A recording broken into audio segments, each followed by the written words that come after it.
אזרחי ישראל, אנחנו במלחמה. הבוקר חמאס פתח במתקפת פתע רצחני נגד מדינת ישראל ונגד אזרחיה. It has been a year since Palestinian militant group Hamas staged a deadly cross-border attack in Israel, resulting in the deaths of more than 1,200 people.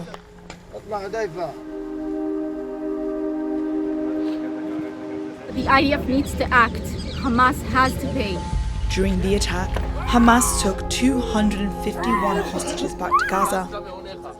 A year later, 97 are still detained, including 33 the Israeli army says are dead.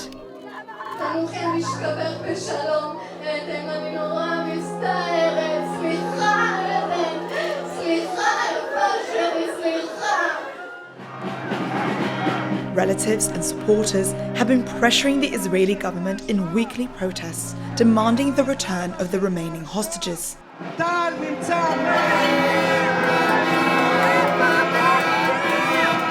all honesty, it's tearing me apart. I think it's horrible. We have a situation that needs to be resolved. I'm ashamed of my country, ashamed that he's still the Prime Minister. Enough is enough. Israel's withering retaliatory military campaign in response to the 7th of October attack has killed more than 41,000 people in Gaza, most of them civilians.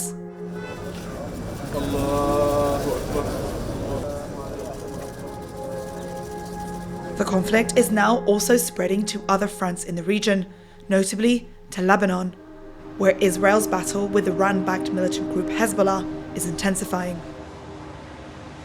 Since mid-September, Israeli strikes across Lebanon have killed more than 1,000 people and have forced hundreds of thousands to flee their homes.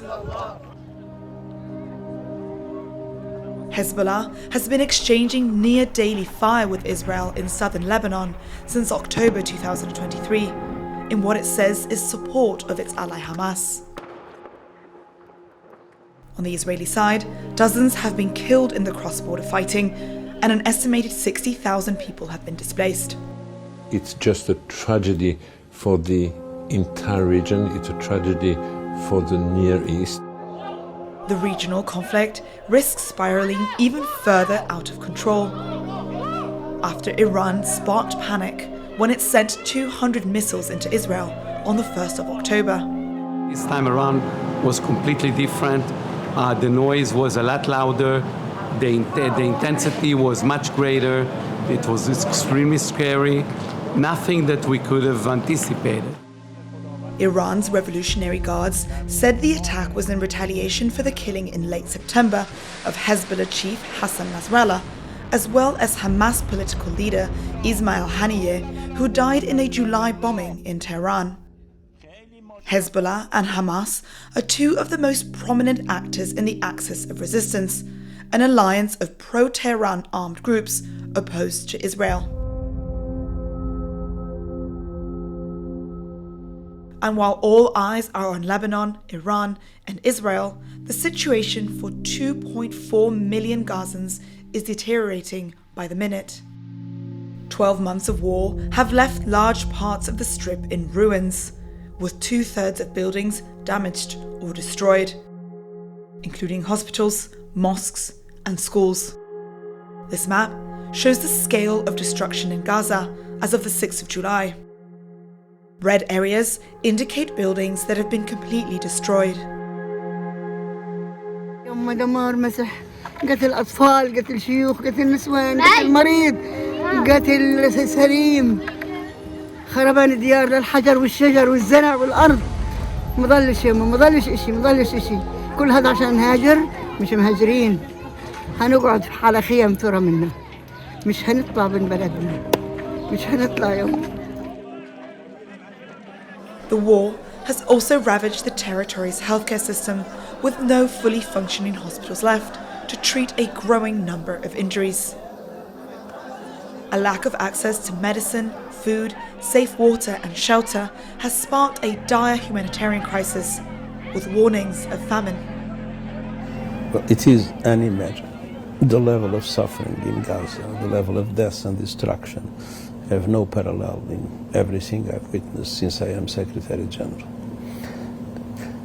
Obviously, we all condemn the terror attacks made by Hamas, as well as the taking of hostages. That is an absolute violation of international humanitarian law. But the truth is that nothing justifies the collective punishment of the Palestinian people. And that is what we are witnessing in a dramatic way in Gaza. At least 1.9 million people, or 9 in 10, across the Gaza Strip are internally displaced, including people who have been repeatedly displaced, some up to 10 times or more. هذا أحقر احتلال مر على وجه الأرض، هلك البشر، أباد شعب بأكمله، وبتضرع بحقوق الإنسان والعالم المتحضر والعالم. Months of negotiations have failed to yield an agreement to end the fighting in Gaza. And since October 2023, violence against Palestinians has also flared in the Israeli-occupied West Bank. More than 700 Palestinians have been killed in the territory by Israeli troops or settlers.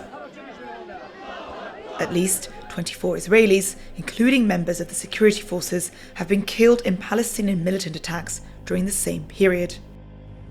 And as fears of an all-out war in the Middle East continue to grow, is there any hope for a diplomatic solution to the Gaza war?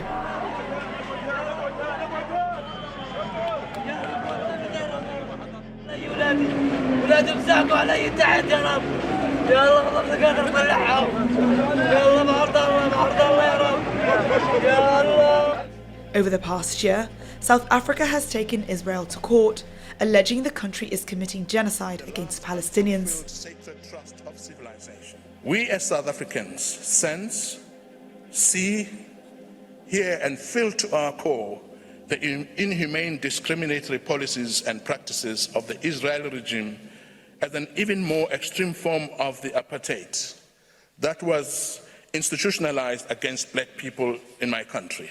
There is a tragic war going on, but there is no genocide. Some European governments have drawn Israeli anger by recognizing the state of Palestine. España aprobará en su Consejo de Ministros el reconocimiento al Estado de Palestina. Formal recognition of the State of Palestine here today is an act of powerful political and symbolic value. Look ahead. But analysts say only a radical change in US policy can stop the conflict. The United States has not been a trusted broker at all by both sides. It has consistently favored one side over the other. And I think that if you look at the previous 5 years or 10 years even, we see that the trend was to increasingly ignore the Palestinian cause. And while US President Joe Biden has pushed for a ceasefire, he has kept up military support to Israel, recently approving a new $8.7 billion aid package. The Gaza war has revived talks of a so-called two-state solution, where an Israeli and Palestinian state would live in peace side by side. But with fighting in Gaza and Lebanon ongoing and threatening to spread even further, that goal seems today more unattainable than ever.